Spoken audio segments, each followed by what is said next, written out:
Assalamualaikum warahmatullahi wabarakatuh.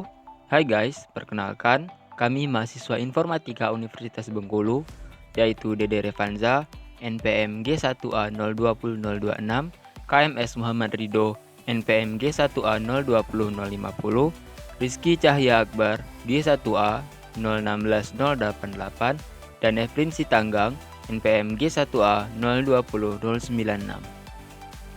Kami akan menjelaskan materi seputar interupsi pada komputer, tentang apa fungsinya dan bagaimana cara kerjanya. Selamat menyaksikan.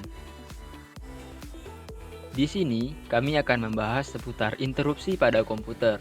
Nah, untuk mengetahui apa itu interupsi dan bagaimana bisa terjadi interupsi, mari kita simak contoh kasus berikut. Seperti yang kita ketahui, banyak sekali komponen atau device yang dapat terhubung dengan komputer, seperti mouse, keyboard, printer, hard disk, dan masih banyak lagi komponen lainnya. Nah, misalkan sebuah keyboard yang terhubung pada komputer, apakah Anda pernah mengira atau mengetahui bagaimana CPU dapat mengetahui apa yang kita tekan di keyboard pada tombol tertentu? Tentu saja bisa, tetapi pasti tombol tertentu yang kita tekan pada keyboard akan lebih dari satu tombol. Nah, apakah CPU akan mengecek berulang-ulang apa yang dilakukan pada tombol di keyboard tersebut?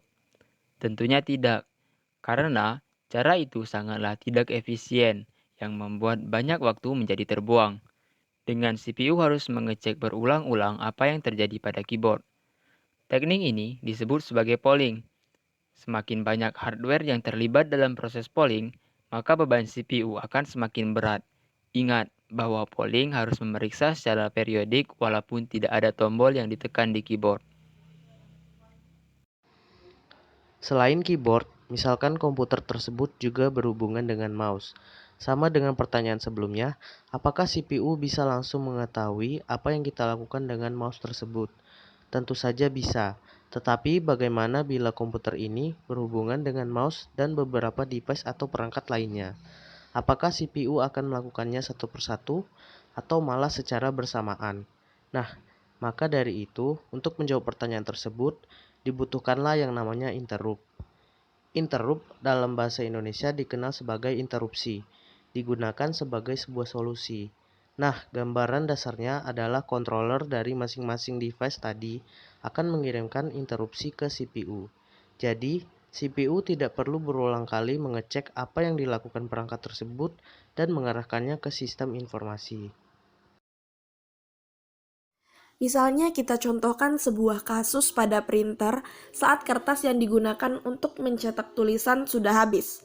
Nah, tahapan yang dilakukan untuk memberitahu keadaan tersebut kepada sistem adalah dengan cara printer akan memasukkan data pada USB controller, kemudian USB controller akan mengirimkan interupsi ke CPU, lalu interupsi yang diterima CPU akan diproses. Kemudian, CPU akan memberikan informasi tentang kendala printer tadi ke sistem operasi yang akan diolah lebih lanjut, yang akhirnya nanti dapat dilihat di monitor user bahwa kertas yang digunakan untuk mencetak sudah habis.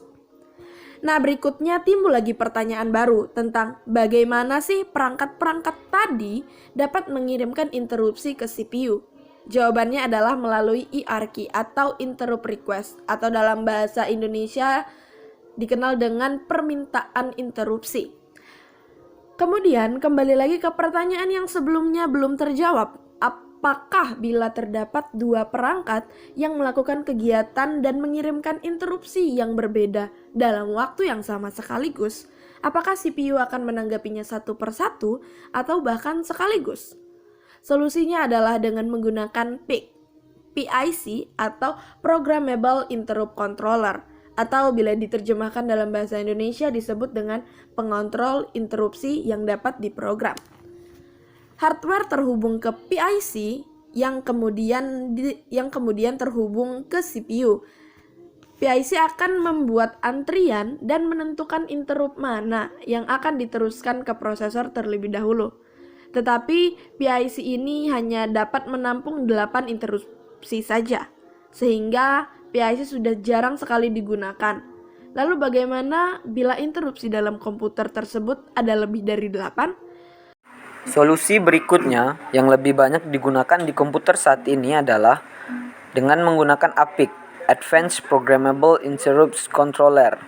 APIC mendukung hingga 255 jalur interrupts dan mendukung multiprosesor.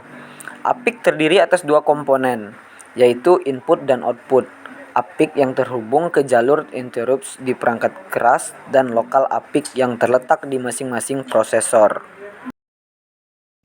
Baiklah, begitulah penjelasan mengenai interupsi pada komputer dari kami. Terima kasih. Wassalamualaikum warahmatullahi wabarakatuh.